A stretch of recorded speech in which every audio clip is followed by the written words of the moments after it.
I'm on a set of Generation Iron, and I'm taking my new favorite supplement, Game Face.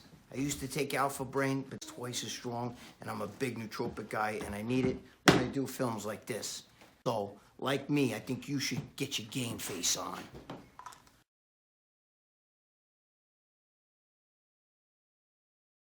Alright guys, what is going on? I say that every video, but it's a good way to start. Okay, wait a minute. Whoa! Last thing I need to do is zoom in on this mug. I'm doing this right after Christopher Columbus Day, by the way, and a lot of you people might not know this, but my father was one of the founding fathers of the Christopher Columbus Society here in Westchester, New York, Westchester County, New York. So my father, with the Italian singer Jimmy Roselli and a few other guys, my father was one of the founding fathers. So I just figured I'd tell you that. I know there's a lot of people who don't like Christopher Columbus. I don't give two shits about him. I think he was a rotten human being. What I know of him anyway. But hey, listen, everybody else has a holiday, so us Italians, we could have a little some fun. Right there, that picture, by the way, I have had people ask me, that's obviously Lee Labrada when he trained in my gym. He was in here at my house for 3 days. Lee Haney was here. I had a lot of people here, but anyway, that's him. He's wearing my shirt, right? That's Peekskill Fitness Center, Peekskill, New York, right? And I actually trained a little bit with him. He was a great guy. No, don't give me that good guy shit. I'm being serious. He's a great guy. I loved him.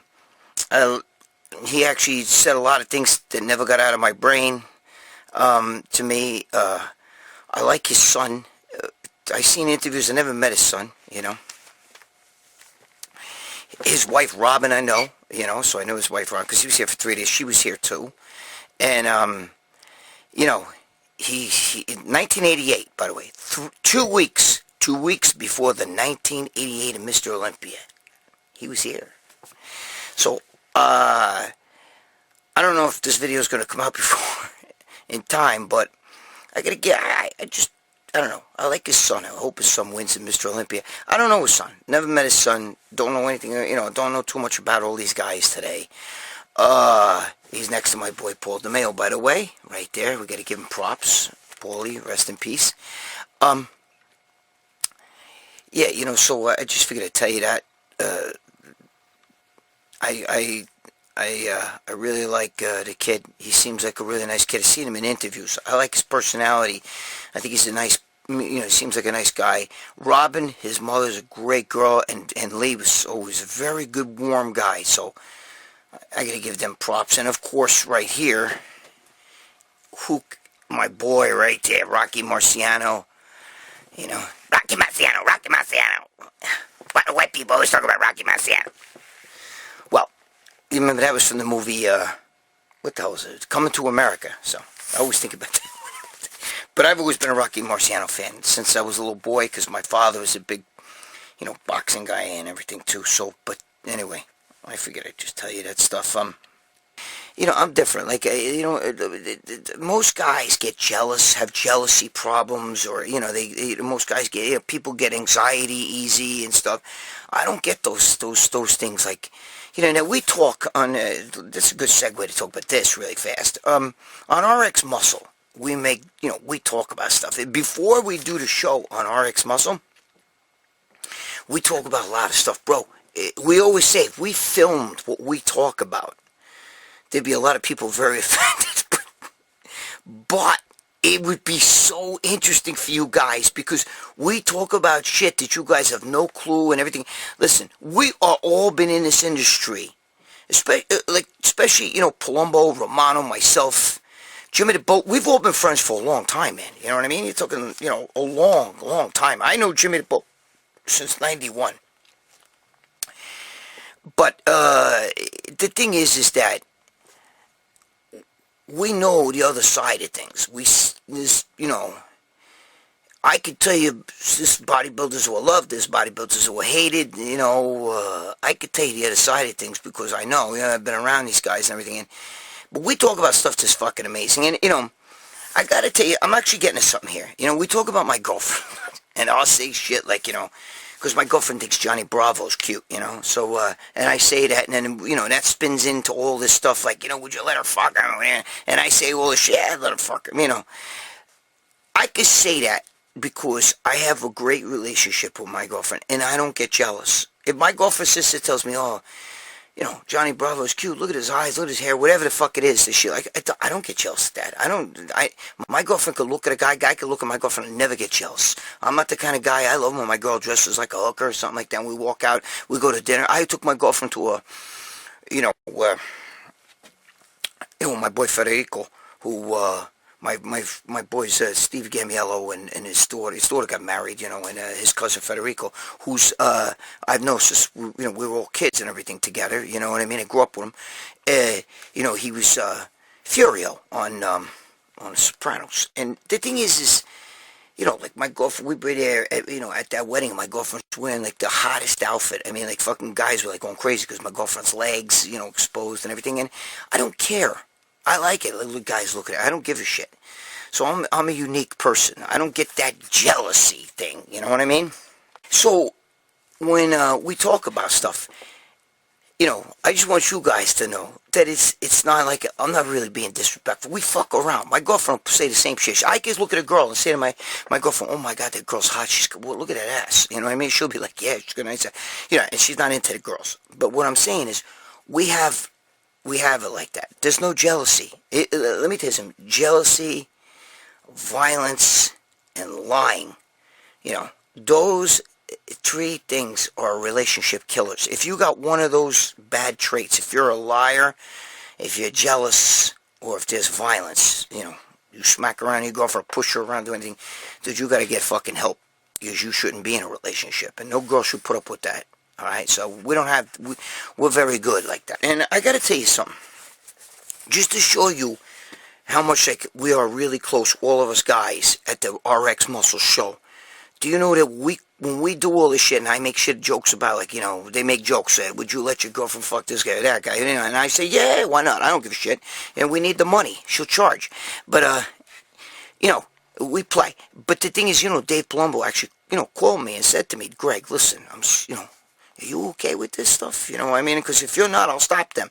And I said, Dave, I'm totally okay with it. I'm the one who started it. You know what I mean? I'm the one who said, she thinks Johnny Bravo's hot. She wants to fuck him and shit. You know, so we're good. All right? We're good with that. I just want to show you that's how good Dave is, too. I know some of you guys don't like him. I don't give a shit. You know what I mean? I don't care. All right? I'm telling you that's how close we all us guys are. He actually calls me to, like, clear things with me before we talk about things and stuff, you know. I'm spitting. That's an Italian thing. So, you know, I love Dave, and he, you know, that's just showing you what respect is. He actually wanted to make sure that, you know, Greg, we've been doing a lot of that talking and stuff, you know, about the Johnny Bravo and your girlfriend and this and that. And I'm like, Dave, it's good. I'm totally good with it. It's all right. Don't worry about it. Keep it going. So, I'm just letting you guys know. Some of you guys is like, oh my God. Let me switch subjects here, because one of you fucking momos, you know who you are. And you wrote about me because I said I never did drugs, you know what I mean? And he said that I did because on one of the shows I took a fucking crumb of an Adderall, a crumb, and I put it on my tongue. And I ate it on the fucking, you know, on the show, on the RX Muscle Show. And he's like, well, you're a drug addict. You know, you took, take Adderall, so you do drugs. That's the same as, like, you know, crystal meth. And it's not the same as crystal meth. Get the fuck out of here. I don't want to hear that shit, first of all. Second of all, I'm not a big Adderall guy. I'm a big ephedrine guy. If you put ephedrine HCl, okay, if you put that up against Adderall, I don't know about you guys, but I fly. Adderall doesn't really make me fly. But, you know, that day I had 3 hours sleep or less. And I had to do the show. I was doing other shows and stuff, you know. And, you know, they called me again. I had to do some voiceover shit for the stupid AMC show that I'd done. So I had to do some voiceover shit. So I've shot, man. A shot. And I took that little crumb of people like, oh, fuck, one fucking guy, you know. I don't party. I've never partied. I don't take drugs to party. I've never been drunk. I never tasted alcohol, beer, wine. I did a picture with me, Dave. You can go to my Instagram and see some of this shit. So there's a picture of me, Dave, and John, and, it's from, like, almost 20 years ago. We're all holding wine glasses and stuff. First of all, in my glass, I had Diet Coke. But, it looks like wine because it's in a wine glass. But I don't drink. I've never tasted wine. And a little side note here, I might have told you this before. I know I repeat myself, so relax. But my father, he never, tasted wine at all in his life. He never drank alcohol. So I kind of patterned myself after my father. My father was my idol. And my father never drank, ever. And my father used to help his father, my grandfather, who died before I was born, make wine. And my grandfather was he used to make Italian wine. He was big with that shit, big jugs of that stuff. And, him and his brothers would get drunk and everything. And my father would help him make the wine. And my father never tasted the wine that he helped his father make. So that's why I don't, do that, So, anyway, I got notes here because I wanted to just, I'm just seeing what the fuck, what I can't, what's funny? This is my handwriting. I don't want to show you guys too much because then you guys get fucking crazy. But it's handwriting. I didn't print it out. Sometimes we print it out. My girlfriend printed it out, but I didn't print shit out, so I can't even read my own handwriting. That's a fucking Momo. That's it. That's what a fucking Momo is. Okay, if you guys that don't know, a Momo's like a fucking schmuck, a dutru. You're like a fucking idiot, I'm a fucking idiot, I am. I can't even read my own fucking handwriting. I think I was talking about bodybuilding here, and I said, when I was younger, we'd see another bodybuilder, and back in the 70s and stuff when I was a teenager, and, before we even knew about drugs, but still, we never talked about drugs. I didn't know about drugs. I told you before, the guy who trained Dave Palumbo, the first guy to train Dave for a show, his name was Peter Neff. He was a natural bodybuilder. He was my friend, okay? We grew up with him and Dr. Carlin Coker, Charlie Gasparino, who's, Fox Business News, all of us guys were together. And, he was the one. He was a really great bodybuilder. He actually won the USAs and everything like that, to me, USA, whatever it was, with Leon Brown, but he beat Tom Twillins. He beat a lot of fucking great bodybuilders, and he was natural, and he was the one who first told me about natural bodybuilding, and I was like, dude, what do you mean natural? I thought he meant, like, vegan, and I've told you that before, but when I was younger, bro, we never, ever, ever talked about drugs. Never. We never talked about steroids. Even after I found out about steroids, nobody ever talked about steroids. We always would talk about training. When I saw a bodybuilder, I remember going to, like, Caldors. You older guys might know what Caldors was. It's a store. It's kind of like a Kmart or Walmart, back when I was in the 70s, and it was a place called Caldors in where I lived. And, I go to Caldors, I see a fucking guy walking outside, going into Caldors. He was jacked. I remember pulling up my car. We started talking and shit. He was from Yonkers, And we would talk about bodybuilding. So anytime two bodybuilders saw each other, it was like, like two dogs. We sniffed each other's ass almost, you know what I mean, when they see each other. So, I go over there and, you talk to the guy, what's your name? Joe Matarazzi. Joe Matarazzi, what's going on? I'm Greg. We talk about what gym do you train at and all this other stuff. And we get into talking about training. We became friends, and then we go out and we hang out together. We'd be in our nightclubs, fucking taking off our shirts, and it was fun back then. Now today the fucking two guys get together, bodybuilders, all they talk about is drugs. And it's just nobody talks about the training or about just being bodybuilders. Because back when I was younger, it was rare. Now today everybody's a bodybuilder. There was no gyms around, you know what I mean? Ironically, this gym here that I own, Peekskill Fitness Center, that place, became like an animal house. We used to there was shootouts outside my gym and stuff like that. They had like a prostitute was killed outside, or was like laying dead in our dumpster and shit. That was insane. That was the 80s, man. We'd be sitting there, and it'd be gangs having fights outside. This place, my place right here, Peekskill Fitness Center, where Lee was, and Lee Haney too, trained there and everything.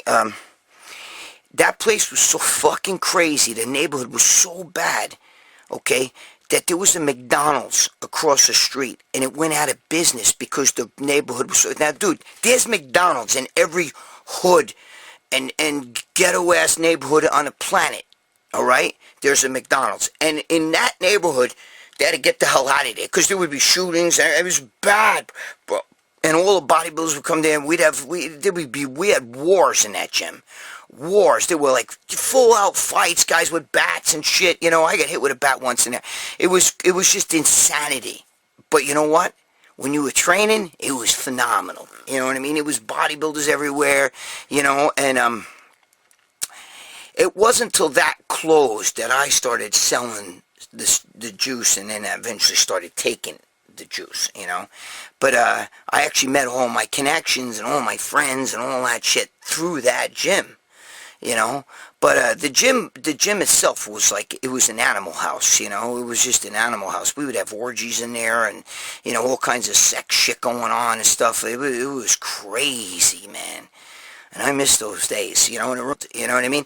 When Lee came, it was the 80s, but Lee Haney was there in 87, and Lee Labrada was there in 88. I had Johnny Moran, Vince Taylor, Tanya Knight, Laura Craval, John Defendis, I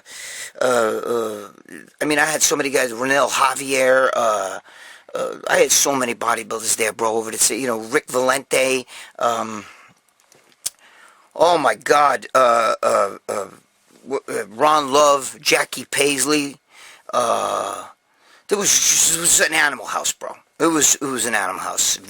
Janet Tech, it was just a great time, and it's just bodybuilding is not like that anymore. We were all into training, I remember, we talked with Lee LeBron, we talked with Lee Haney. I didn't ask him anything about no testosterone or steroids. Just about training and just eating and just being a bodybuilder, bro. If Lee Haney was sitting here right now, he'd say, nah, we never talked about, I didn't talk to Lee Haney or Lee Labrada about steroids or none of that stuff. I never said, Lee, so tell me, what do you take? What should I be taking testosterone with this? First of all, I was natural back then, but it's still, nobody talked to all my friends that were on juice and stuff, my friend Lenny and all that. None of them guys asked about that. We talked about training, we talked about life, we just talked about food, and we just were so into training. We all trained together. I was doing like fucking inclines, and fucking Lee Labrada came running over and he was spotting me and shit, and Ron Love was spotting me doing fucking skull crushes, which I don't, behind the neck press I call, not behind, like this, looking back, like that, that's the way I do behind the neck. I come from behind the neck with an easy curl bar and do the triceps. You can see it on my video, arms and everything. But I'm just saying, we never talked about steroids. I never talked to these guys about what do you do for steroid-wise. Never once did we talk about drugs or any of that stuff. We would sit there and eat, and I remember Lee Haney saying, he would eat the rice because he felt like, he would eat rice. He was eating steak with white rice. He didn't want to eat potatoes because he said he felt bloated in his lower stomach when he would eat the potatoes and everything. I'm just, we talk about stuff like that. Lee Labrada sitting there 3 weeks before the Mr. Olympias, peeling fucking hard-boiled eggs, eating the whites, throwing out the yellows and stuff, because back then that's the way that was. And I remember he kind of was complaining about it a little bit, like, because everybody else was eating food and he smelled food, and Rob and his wife was like, hey, Lee, listen, this is your choice. You chose to do this, you know what I mean? You don't have to do this, but that's what you do, as a bodybuilder, that's what he does. But, it's okay to complain. It's okay to be upset about it, But it was just a great time, and, Lee came to do a guest poser for me and everything, too, so I was oiling him up backstage. You feel, it was just, dude, we just had fun. You know what I'm saying? We had fun.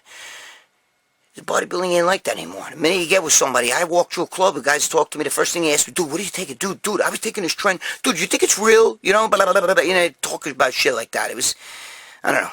I miss those days, though. That's what I miss, when bodybuilding was more pure. You know what I mean? When it was more fun. Today, everybody's so jacked up. You're 300 pounds, 5 foot fucking tall, and everybody's like, that's like common. You know what I mean? It's so drug-oriented. But back then, it was training and just the love of the sport and training and food, you know what I mean? That's all we talked about, Sometimes we bring in supplements, talk a little bit about, amino acids and shit like that, but other than that, we didn't really, and these guys will tell you, go talk to Lee, meet Lee Labrada, ask him, he'll tell you. No, we didn't talk about that. It wasn't like that. It was pure. We were pure. We were into bodybuilding, we were into working out. It was just fun. Couldn't wait to go to the gym, It was fun. And then to be, when you work out with one of these guys, it's just, Dean Caputo. Oh my God, there was so many guys at that gym. So many. It was just, those were the days, though. Those were the days. All right, listen. Game face. I got to just throw this in there. I got to do it, all right? Right here, I take it every day. I take it 2 to 3 times a day, mostly 3 times a day because I fucking need it. I'm old. All right? It's a nootropic. It's a smart drug. It's not a pre-workout. It helps to rebuild the brain. Okay? This has got 800 milligrams of lion's mane in it. All right? Go Google that shit. 800 milligrams. It's got mushroom power. It's got a lot of shit in here. GameFaceSupplements.com. It smokes Alpha Brain by Joe Rogan, which I don't even know if that has any lion's mane in it. But go Google it. Trust me. It's great shit, and it's cheaper than anything you can get. Okay? That's because the guys that make this aren't supplement fucking makers. They're fat bastards. But regardless, they're not into the supplement industry. They just wanted to make that for Alzheimer's patients and everything else. Regardless, it works. It's good stuff. Alright, now, anyway. I grew up reading Muscular Development. Listen, they told it to you straight. GREGG Valentino told it to you straight. Remember that dude? Oh yeah. Arms? Well, he inject synthol in his arms, make them like balloons. Yeah. Fucked up, but he would tell you the real. Well, most of those guys now. Yeah, come on, Greg.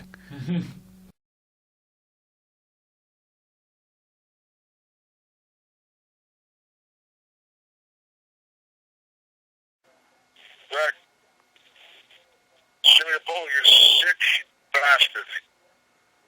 Let me tell you something. The only person that can send an email and get somebody physically fucking sick. The last email you sent me, man, I almost fucking threw up in my car. You need help, brother. Give me a call. End of message. Yo, Greg, man, send me the bowl, man. You alive or what? What the fuck?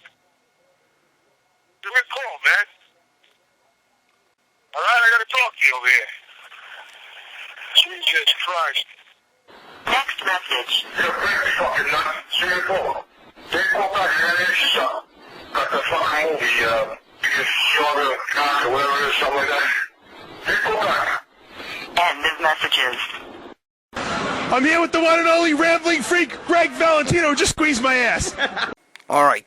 This next part is a little bit of motivation. I think I actually put this on one of the Muscle Sport magazine videos a while ago. But it's motivation. It's to help you get to where you need to be. And for a lot of people that have anxieties from other people, other outside influences coming in. Okay? It's actually very good, and I think it can help a lot of you. So, enjoy it. Let me know what you think in the comments. And always like and subscribe to the video, because then it motivates me to do shit. Alright, because I don't really feel like doing shit. But anyway, that's the end of it here. Okay, so let me know what you think. Motivation coming at you right now. Watch the whole thing. Starts a little slow, but then picks up. So, alright.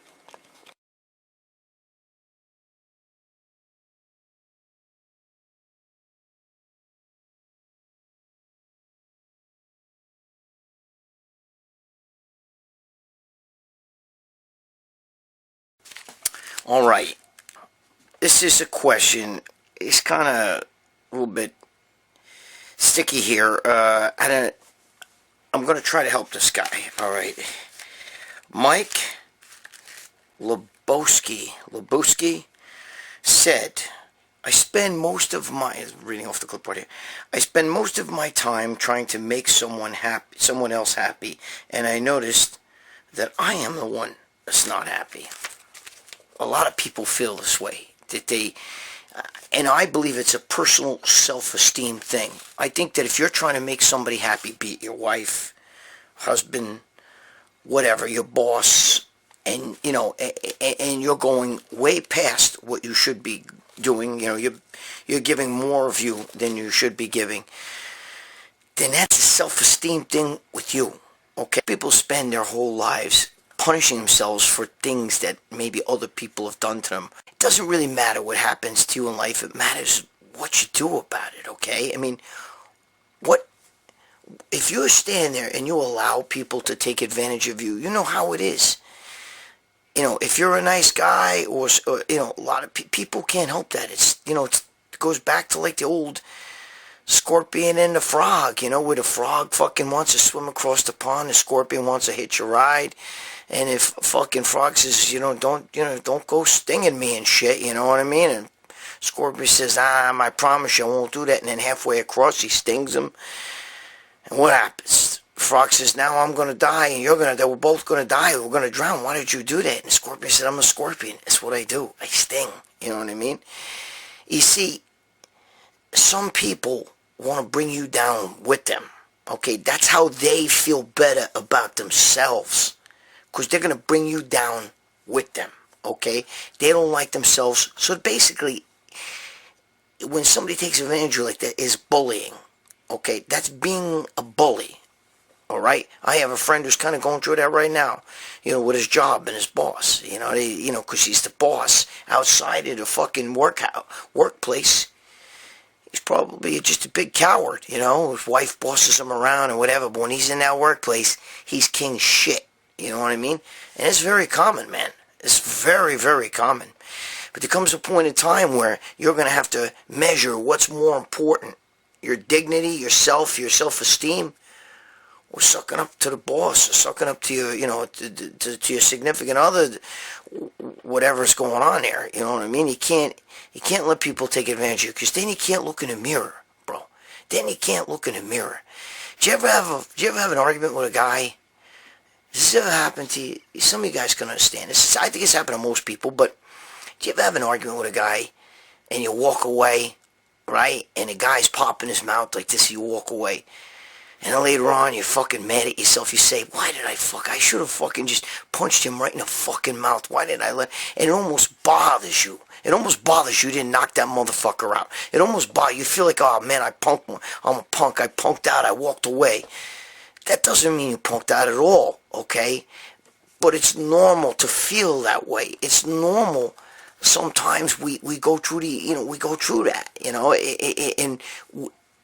what I meant about that little thing where you walk away is then you almost can't look in the mirror. You know what I mean? Because whenever you give in like that and you give more of yourself, or you walk, you feel you're not doing the right thing, but you did it anyway. You almost can't look in the fucking mirror. You're almost like, oh, you let yourself down, and then it brings in low self-esteem, and it subconsciously could make you not love yourself, and that becomes a huge problem. Okay, that becomes huge. But when you start trying to make somebody else happy, okay, and there's a lot of people, bro. You can give them the winning ticket to the lottery, and they just cannot be happy. Okay, they're only happy when they're miserable, and that means they're gonna make you miserable too. There's some people in this world who no matter what you do, you can cut your arm off and hand it to them, and they're just not gonna be happy. Okay, and you have to understand that. So now you gotta work on making you happy. You gotta stop trying to make other people happy. You gotta start making you happy. Okay, you gotta do the little things that makes you happy. And because when you don't, you start to do that shit. I'm a loser in my head. In your head, you start thinking I'm a loser. I'm no good. Look at me. I'm a pussy. I walked away from that guy. I should have fucking popped him. And it builds this bad self-esteem. Your dignity's down. That's bad. Okay, that's a bad sign. We don't want that. Okay, it's normal, but you gotta get back the fuck up. You gotta get up and go forward. What you think about yourself and about the situation is more important than anything else. What's in your mind, okay? What you think is more important than what you do. It doesn't matter what happened to you in life, okay? It matters what are you gonna do about it. Okay, so if you've been giving more of yourself to somebody, and you've been trying to please whoever this somebody is, okay, and you now know this is a problem. I'm very unhappy. My life sucks. What are you gonna do about it? That's the question. Okay, listen to me. We get one shot at life, guys. One shot. There's no do-overs. I'm sorry.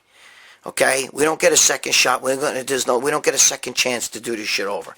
You get one chance. You fuck it up. You don't get it back. Whatever happened to you is gone. It's happened yesterday. It's done.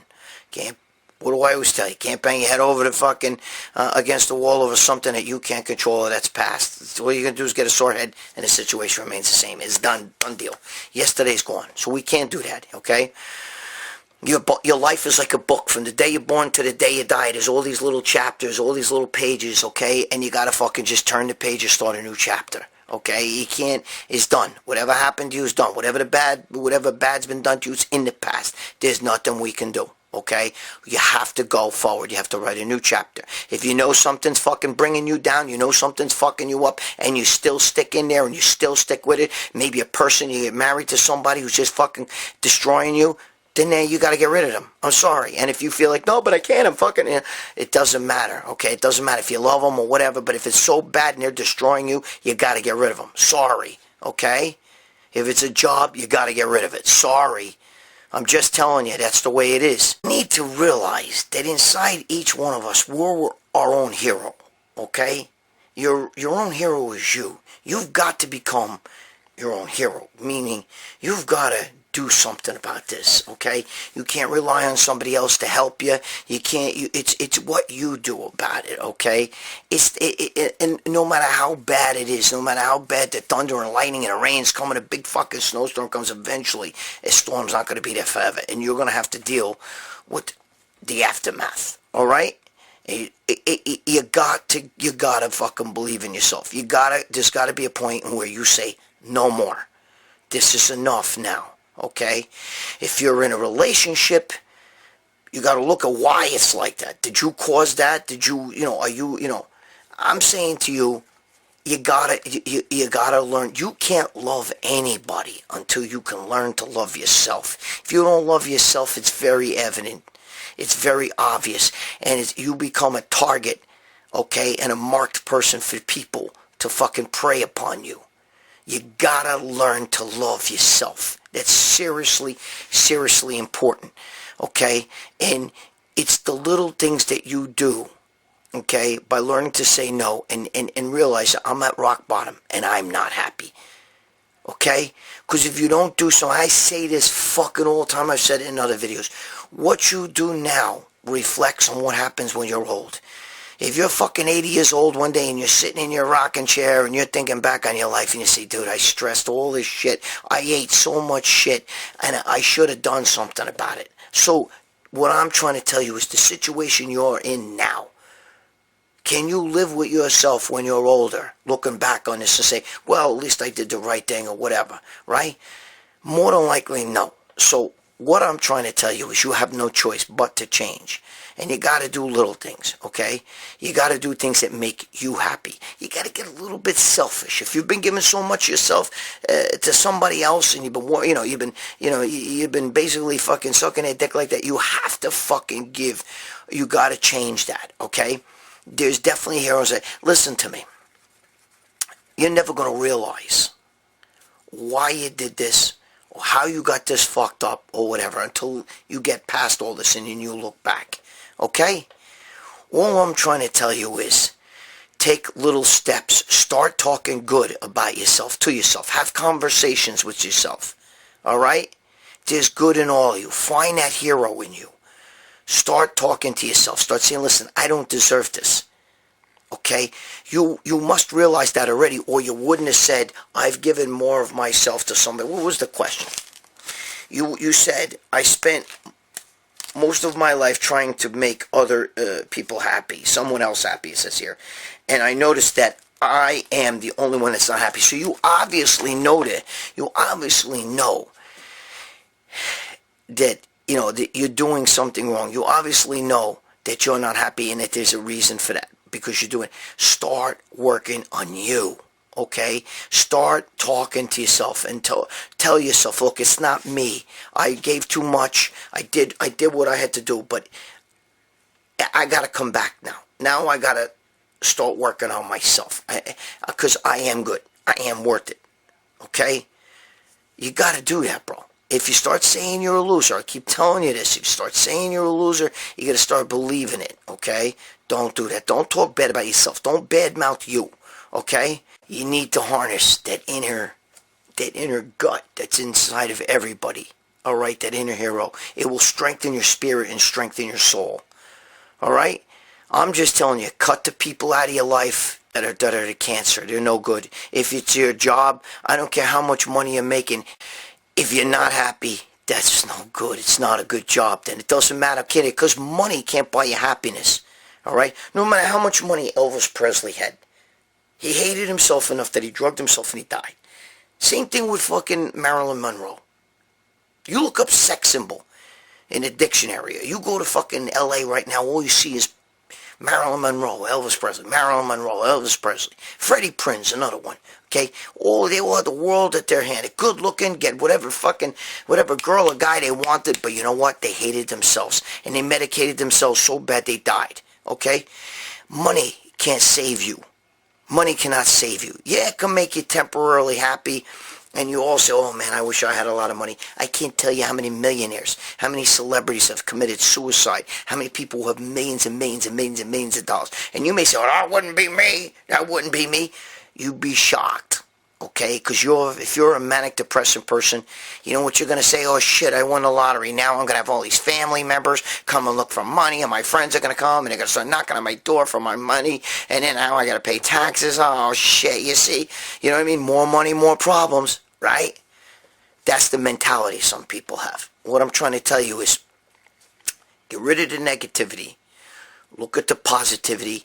If your job is what's giving you a lot of trouble and you're giving too much to your job, find another fucking career. I'm sorry. Find another job. Because, you know, like Paul O'Neill and the New York Yankees once say, he could have signed with another team. But he said, you know what? I'm comfortable here. This is where I want to be. I could have made more money with another team. But I don't want the money. It's not about the money. It's about I feel comfortable. My family says, no, this is where we want to be.